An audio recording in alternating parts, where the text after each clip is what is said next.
والسلام على أشرف الأنبياء والمرسلين أما بعد أعوذ بالله من الشيطان الرجيم بسم الله الرحمن الرحيم اليوم أكملت لكم دينكم وأتممت عليكم نعمتي ورضيت لكم الإسلام دينا.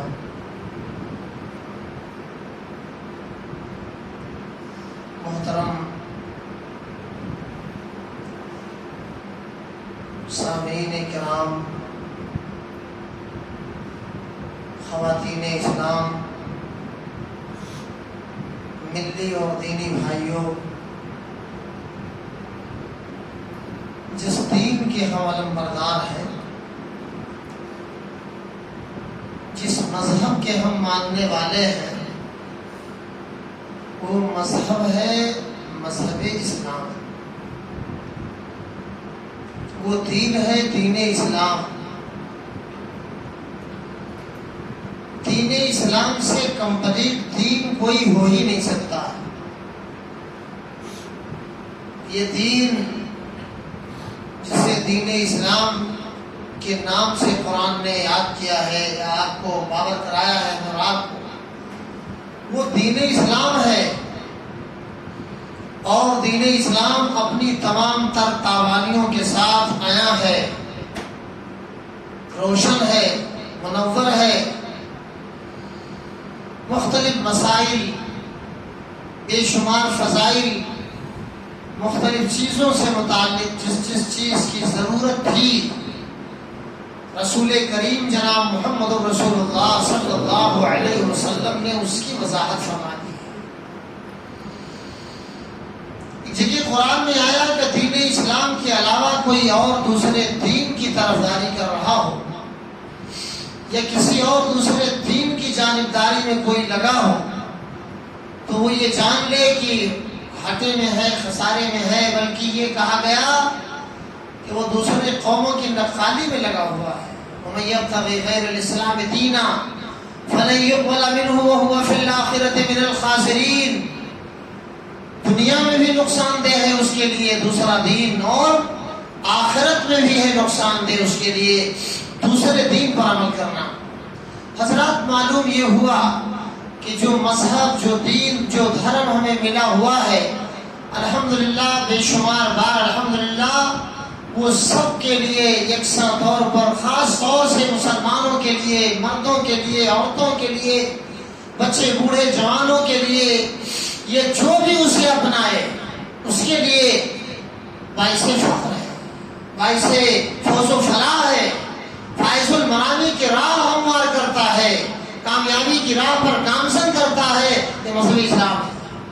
خود اللہ پاک نے اس دین کی بڑی شاندار تعریف فرمائی. ان الدین عند اللہ الاسلام.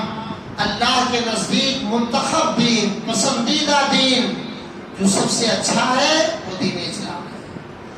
دین اسلام کے، مذہب اسلام کے ارکان 5 ہیں، اور ان 5 میں سے کلمہ توحید کی گواہی کے بعد، رسالت کی گواہی کے بعد فوراً نماز کے قیام کا حکم دیا گیا. بنی الاسلام علی 5 شہادت ان لا الہ الا اللہ وان محمد رسول اللہ واقام الصلاۃ وایتاء الزکاۃ والحج وصوم رمضان. بڑی زبردست حدیث ہے. لا الہ الا اللہ محمد رسول اللہ کی گواہی کے بعد نماز کا قیام ازاں ضروری ہے. اور ایک رکن مذہبی اسلام کا، اسلامی ارکان میں سے روزہ بھی ہے. وایتاء الزکاۃ کے بعد والحج وصوم رمضان. رمضان کا روزہ گزشتہ کل آپ حضرات نے قیمتی باتیں احادیث کی روشنی میں سنی. یہ اور بات ہے کہ سنانے والا اچھا ہو یا برا، لیکن باتیں کتاب و سنت کی تھیں. اللہ ہمیں عمل کی توفیق دے. آج کے درس میں مجھے جو عرض کرنا ہے وہ اسی سے متعلق ہے. کچھ مسائل بھی آئیں گے، کچھ فضائل بھی آئیں گے، جن میں ہمیں یہ ذکر کرنا ہے کہ یہ روزہ بڑی سعادتوں والی چیز ہے، بڑی نیک بختی کی چیز ہے. یہ روزہ اور روزے دار کا مقام تو بڑا اہم ہے، لیکن روزے کی توہین کرنے والوں کا مقام کتنا بلند ہے، یہ کتنا گرا ہوا ہے، یہ حدیث کی روشنی میں ہمیں اور آپ کو دیکھنا پڑے گا۔ آئیے میں آپ حضرات کے سامنے وہ باتیں، وہ چیزیں پیش کرنے کی جرات اور جسارت کر رہا ہوں۔ کتنے ایسے مسلمان مرد ہو یا عورت جو روزوں کی قدر نہیں کر پاتے، مثلا دن میں کھاتے پیتے رہتے ہیں۔ ایسے بھی کتنے کہ جو روزے سے ہیں، کچھ وقت تک ہیں، لیکن من میں آیا، بھوک کا احساس ہوا اور بس انہوں نے روزہ توڑ دیا۔ ایسے لوگوں سے متعلق بڑی شدید مذمت آئی ہوئی ہے، وعید آئی ہوئی ہے حدیث پاک کے اندر۔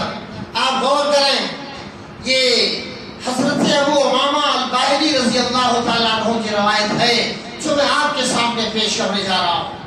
ابی امامہ الباہلی رضی اللہ عنہ قال سمعت رسول اللہ صلی اللہ علیہ وسلم یقول بینما انا نائم اتانی رجلان فاخذ بضبعیہ۔ جی ہاں، یہ اللہ کے رسول جناب محمد رسول اللہ صلی اللہ علیہ وسلم کی روایت کے راوی کا نام حضرت ابو امامہ باہلی ہے رضی اللہ تعالیٰ۔ یہ کہتے ہیں کہ سمعت رسول اللہ صلی اللہ علیہ وسلم، میں نے اللہ کے نبی جناب محمد رسول اللہ صلی اللہ علیہ وسلم سے سنا، یقول، یہ ارشاد فرماتے ہوئے۔ کیا سنا ابو امامہ نے؟ یہ سنا کہ آپ فرما رہے تھے یا آپ کو یہ فرماتے ہوئے سنا؟ کہتے ہیں راوی کہ بینما انا نائمون، اللہ کے نبی جناب محمد رسول اللہ صلی اللہ علیہ وسلم فرماتے ہیں کہ میں سویا ہوا تھا۔ میں نبی کا نام آنے پر حاضرین آپ بھلے سب نیچا کریں، جیسے بھی کریں، آپ آزاد ہیں، لیکن یہ سچ ہے کہ پیغمبر صاحب کا نام آنے پر ہمیں درود پڑھنی ہے صلی اللہ علیہ وسلم۔ شارٹ کٹ مختصر درود، تو آپ کو وہ بڑی والی درود بھی یاد ہے؟ بینما انا نائمون، میں سویا ہوا تھا، اس درمیان اتانی رجلان، دو آدمی میرے پاس آئے۔ یہ رسول اللہ صلی اللہ علیہ وسلم فرما رہے ہیں، اور وہ جو دونوں آئے فاخذا بضبعیہ، ان دونوں نے مجھے میرے بازو کو پکڑا، ہاتھ کو میرے پکڑا۔ وہ جو دونوں آئے، نبی فرما رہے ہیں صلی اللہ علیہ وسلم، ان دونوں نے میرے بازو کو پکڑا اور کہا ان دونوں نے کہ جناب آپ چڑھیے، بلندی پہ چڑھیے، کسی بڑی جگہ پہ چڑھنے کو کہا جا رہا ہے، ایک پہاڑی پہ چڑھیے۔ آگے روایت کی تفسیر میں آیا کہ آپ پہاڑ پہ چڑھیے، اور پہاڑ پہ چڑھیے نہیں، چڑھیے پہاڑ پہ اور چوٹی تک جائیے۔ اللہ کے نبی جناب محمد رسول اللہ صلی اللہ علیہ وسلم نے فرمایا کہ جناب یہ چڑھائی تو بڑی اونچی ہے، اتنی اونچی چڑھائی پہ میں کیسے چڑھوں، یہ طاقت میں نہیں رکھتا ہوں۔ تو ان دونوں نے کہا کہ ہم ہیں نا، سہارا دیں گے آپ کو، ہم لے کے چلیں گے آپ کو پہاڑ کی بلندی تک، ہم چڑھائیں گے آپ کو اس اونچائی تک۔ وہ لے کر کے آپ کو چڑھے۔ اللہ کے نبی نے یہ کہا تھا کہ انی لا اطیقہ، میں طاقت نہیں رکھتا ہوں اس بات کی کہ اس پہاڑی پہ میں چڑھ جاؤں۔ تو انہوں نے کہا کہ ہم آسان کریں گے، تو آپ کے لیے آسانی پیدا کریں گے اور ہم آپ کو چڑھائیں گے۔ غرضے کی میں نبی پاک صلی اللہ علیہ وسلم فرماتے حتی اذا کنت فی سواء الجبل، یہاں تک کہ میں پہاڑ کی چوٹی پہ چلا گیا، مجھے چڑھایا گیا، مجھے پہاڑ کی بلندی پہ لے جایا گیا۔ اور ہاں، تو جب میں وہاں چڑھا تو پھر ہوا کیا؟ تو ادھر جب میں وہاں چڑھا، چوٹی پہ پہنچا، تو ادھر بأصوات شدیدۃ، تو اس پہاڑ کی بلندی پہ میں گیا تو وہاں میں کیا وہاں سے سن رہا ہوں کہ ایک آواز، چیخو پکار کی آواز آ رہی ہے، رونے چلانے کی آواز آ رہی ہے، آہو بکا کی آواز آ رہی ہے، گھبرائے ہوئے لوگ چلا رہے ہیں، چیخ رہے ہیں۔ قلت، امام الانبیاء علیہ السلام نے فرمایا، قلت، میں نے کہا ما هذه الاصوات، ایک ایسی آواز ہے، ایسی ڈراؤنی آواز، یہ بے ساختہ رونے چلانے اور چیخنے کی آواز، یہ کون سی آواز ہے؟ اچھا، تو یہ فرمایا گیا کہ یہ آواز، یہ ہذا آواز اہل جہنمیوں کی آواز ہے. یہ کس کی آواز ہے؟ یہ جہنمیوں کی آواز ہے جو سنائی دے رہی ہے. پوری حدیث تفسیر کسی ابن خزیمہ نے اسے روایت کیا ہے اور ابن حبان نے بھی اسے روایت کیا ہے اس روایت کو. تو وہ آواز اس کی تھی جہنمی کی. اللہ کے نبی فرماتے ہیں کہ مجھے اور آگے لے جایا گیا. اس روایت کی تفسیر میں ہے کہ مجھے اور آگے لے جایا گیا. تو میں نے کیا دیکھا کہ آواز کچھ ایسے لوگ ہیں جو الٹے لٹکائے ہوئے ہیں. کیا دیکھا سامعین؟ نبی پاک صلی اللہ علیہ وسلم نے دیکھا کہ ایسے بھی لوگ ہیں بدنصیب محروم القسمت بدقسمت کہ وہ الٹے لٹکائے ہوئے ہیں. پوچھو کہ وہ کون سے لوگ ہیں؟ اللہ کے نبی صلی اللہ علیہ وسلم نے فرمایا میں نے سوال کیا کہ یہ کون سے لوگ ہیں؟ یہ مصیبت کے مارے ہوئے غم کے ستائے ہوئے یہ کون گنہگار ہیں جنہیں الٹا لٹکا دیا گیا ہے اور ان کے منہوں کو چیرا دے دیا گیا ہے، پھاڑ دیا گیا ہے. دیکھا فرمایا گیا کہ وہ لوگ ہیں جو رمضان کے مبارک مہینے میں سورج غروب ہونے سے پہلے روزہ افطار کر لیا کرتے تھے.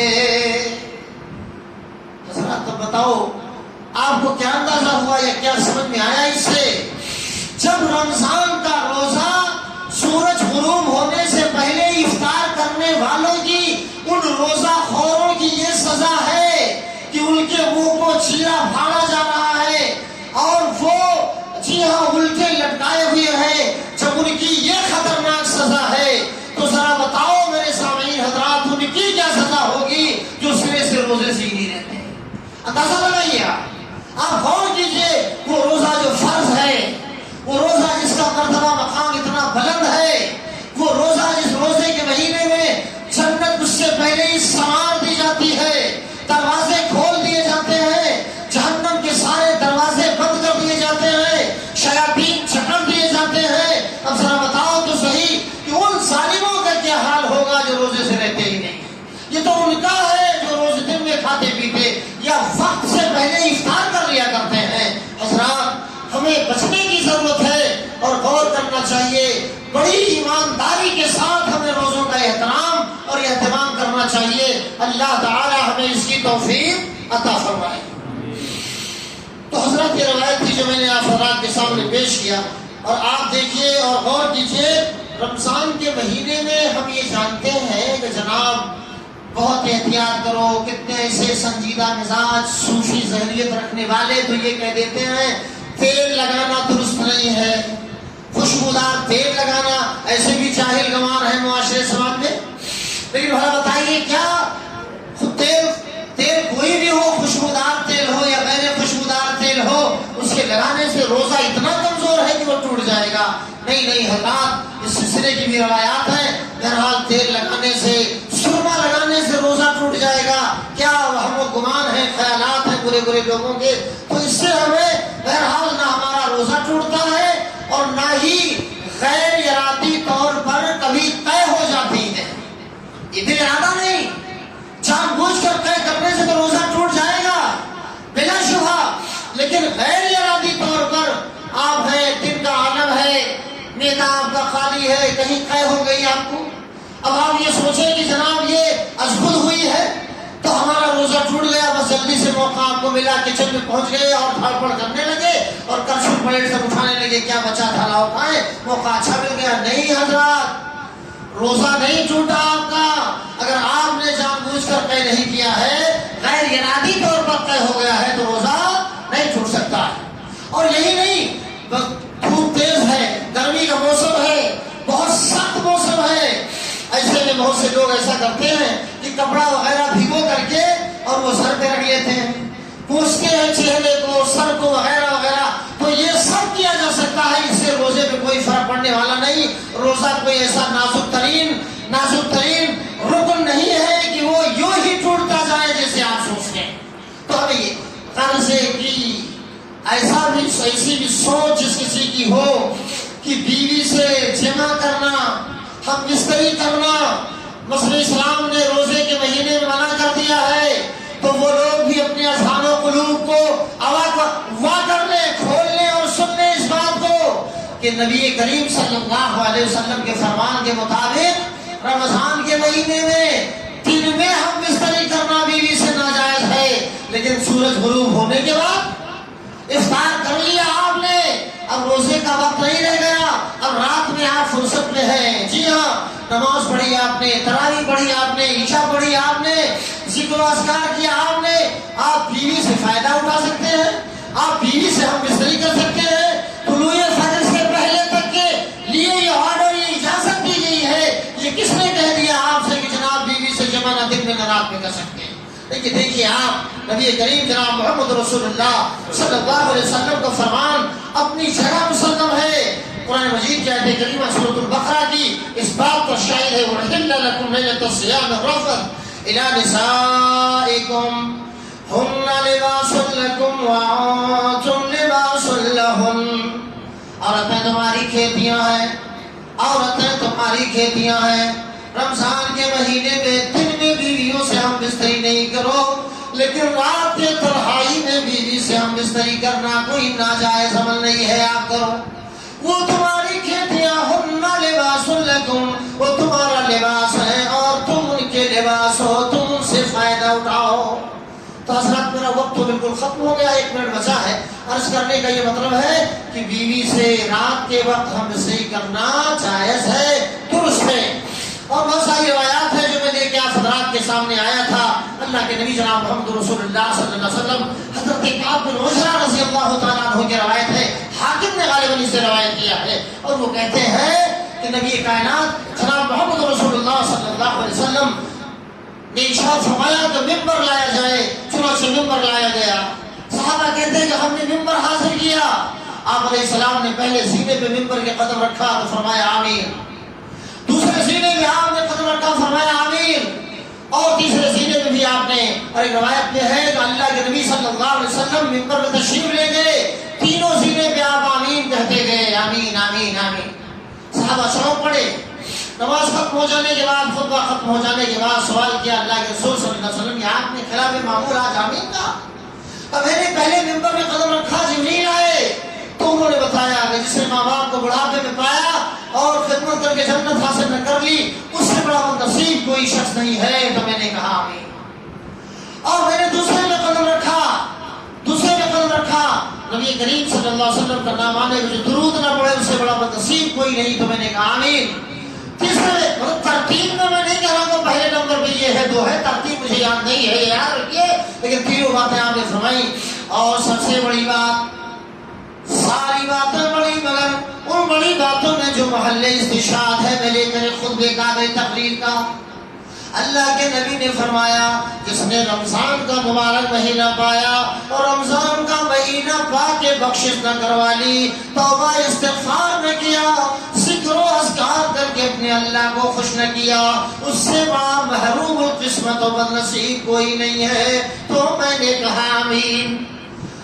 واقعی کی تفصیل سے یہ پتا چلا کہ جس شخص کو رمضان کے مہینے کو پا کر رمضان کی نہ قدر کرنا بدقسمتوں میں اپنا شمار کرنا ہے، اور اسی کے بڑا ہلاک ہوا وہ شخص جس نے رمضان کا مہینہ پایا اور رمضان کے روزوں کی قدر کر کے اس نے اس کا فائدہ نہ اٹھایا۔ ہلاک اللہ کے نبی پاک صلی اللہ علیہ وسلم کی زبان میں ہلاکت کی بات کہی جا رہی ہے۔ اس سے عبرت اور سبق حاصل کریں وہ حضرات جو روزوں کی قدر نہیں کرتے۔ اللہ تعالی ہمیں روزوں کی قدر کی توفیق عطا فرمائے۔ اس سے متعلق صرف تھوڑے سے جو مسائل ذکر کیے ہیں ان پر بھی اللہ عمل کی توفیق بخشے۔ وما علینا الا البلاغ المبین، وآخر دعوانا ان الحمد للہ رب العالمین، والسلام علیکم ورحمۃ اللہ وبرکاتہ۔